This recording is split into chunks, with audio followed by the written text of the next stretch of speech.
Dan kali ini Ini dia. Iya. Egy Maulana Fikri dan Gol. sebuah gol. Indonesia melalui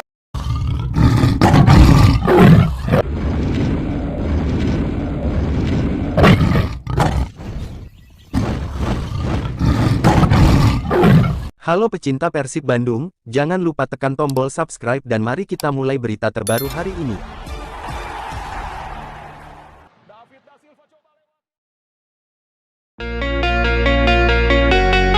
Ex-striker gacor Persib berpeluang kembali gabung lagi.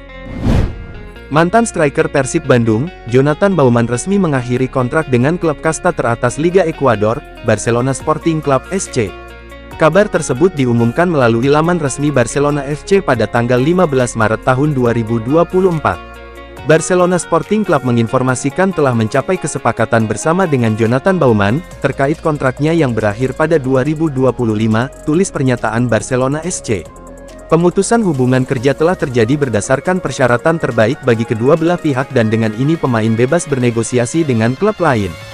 Sebagai institusi, kami mendoakan yang terbaik bagi Jonathan dalam tantangan berikutnya sebagai seorang profesional dan berterima kasih atas semua yang telah dia berikan kepada tim utama.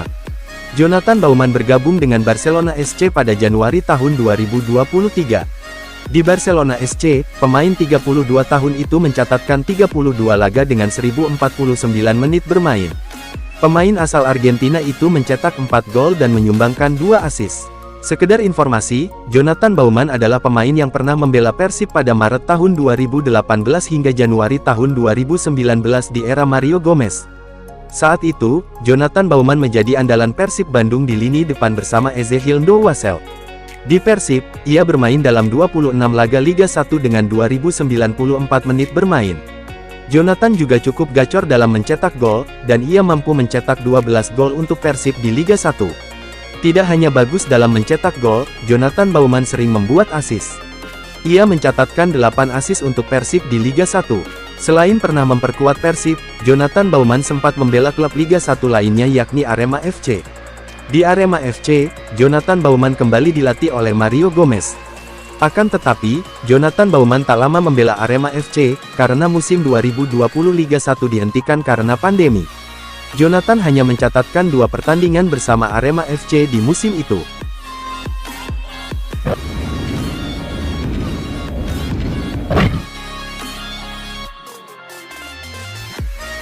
Jemput bola bibit-bibit atlet sepak bola, di Garut akan didirikan Akademi Persib. Vice Presiden Operasional PT Persib Bandung Bermartabat PBB Andang Ruhiat, mengatakan dalam waktu dekat di Kabupaten Garut akan didirikan Akademi Persib. Pendirian itu bertujuan untuk mengembangkan bakat sepak bola di Garut, sambil mencari dukungan dari pemerintah dan masyarakat.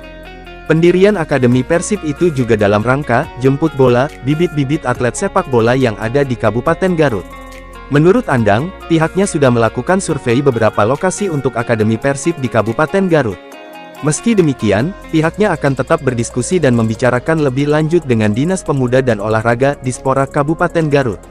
Jadi ada beberapa alternatif sebenarnya yang sudah kita survei ya, tapi kembali lagi disinkronisasi dengan yang ada kegiatan di Kadispora itu sendiri, katanya, saat bersilaturahmi antara manajemen PT PBB dengan penjabat Bupati Garut Barnas Ajidin, di ruang Pamengkang Garut, Rabu tanggal 20 Maret tahun 2024. Tentu ini akan menggugah olahraga sepak bola di Garut, oleh karena itu masukan untuk Akademi Persib ini kita tangkap, dan mungkin pemerintah Kabupaten Garut mendukung terhadap rencana pembangunan Akademi Persib.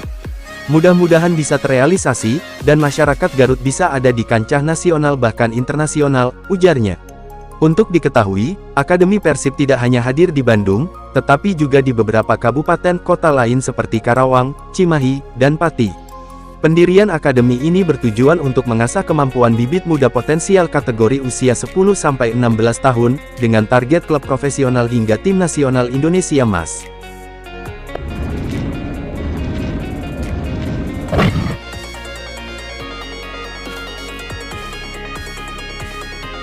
Berhasilnya skenario Hodak, Persib jadi tim produktif di papan atas. Persib Bandung tercatat masih menjadi tim paling produktif di kompetisi Liga 1 2023/2024. Hingga pekan ke-29 Persib sudah mencetak 57 gol, David da Silva menyumbang gol paling banyak dengan 21 gol, disusul Ciro Alves 12 gol, Stefano Beltrame 4 gol, dan pemain lainnya. Pelatih Persib Bojan Hodak beranggapan, timnya bisa mempertahankan produktivitas golnya tetap tinggi berkat dimensi baru yang dihadirkan Stefano Beltrame. Kontribusi pemain asal Italia itu mulai sesuai harapan walau adaptasinya di awal terbilang lambat. Ryan Kurnia juga menambah opsi Hodak di sisi sayap selain Beckham Putra. Stefano yang semakin membaik, sebelumnya hanya ada Ciro dan David dan sekarang hadirnya Stefano kami punya tambahan pemain untuk mencetak gol, kata Hodak. Ryan Kurnia juga dalam beberapa laga terakhirnya bisa bermain dengan baik.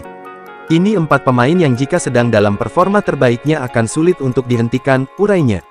Lebih lanjut pelatih asal Kroasia ini membeberkan masalah utama Persib ketika ia datang justru bukan penyerangan melainkan pertahanan, setelah kebobolan 10 gol dalam 4 pertandingan.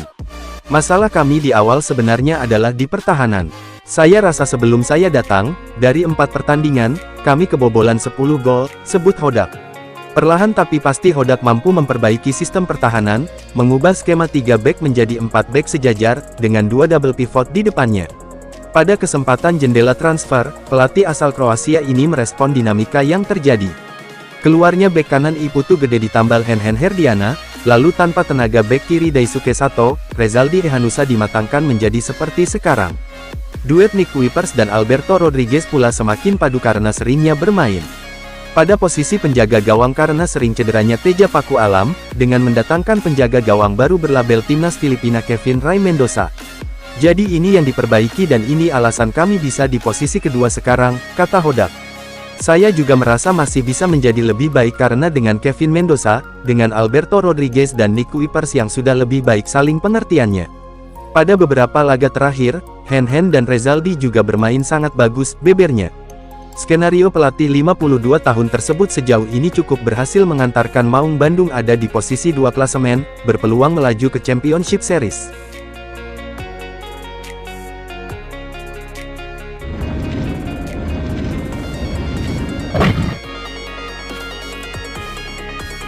Timnas Indonesia menang 1-0 lewat gol Egy manfaatkan lemparan jauh Arhan. Timnas Indonesia memastikan kemenangan 1-0 atas Vietnam, di lanjutan grup F kualifikasi Piala Dunia 2026. Gol dicetak Egy Maulana berawal dari skema lemparan jauh ke dalam oleh Pratama Arhan. Laga berlangsung di Stadion Utama Gelora Bung Karno, Kamis tanggal 21 Maret tahun 2024. Vietnam yang berstatus tim tamu di luar dugaan mampu mendominasi permainan di menit awal-awal. Tim berjuluk The Golden Star itu dengan lancar mengalirkan bola-bola pendek. Untungnya, pertahanan Indonesia yang dipimpin Rizky Ridho bermain solid, skuad Garuda mampu mencegah Vietnam melakukan penetrasi ke dalam kotak penalti. Hingga pertengahan babak pertama, Timnas Indonesia masih kesulitan mengembangkan permainan. Serangan yang dibangun Ridho dan kolega kerap kandas sebelum menyentuh pertahanan Vietnam. Ditambah lagi pemain Vietnam menerapkan jebakan offside. Taktik ini membuat Timnas Indonesia kesulitan menciptakan shot on target hingga akhir babak pertama.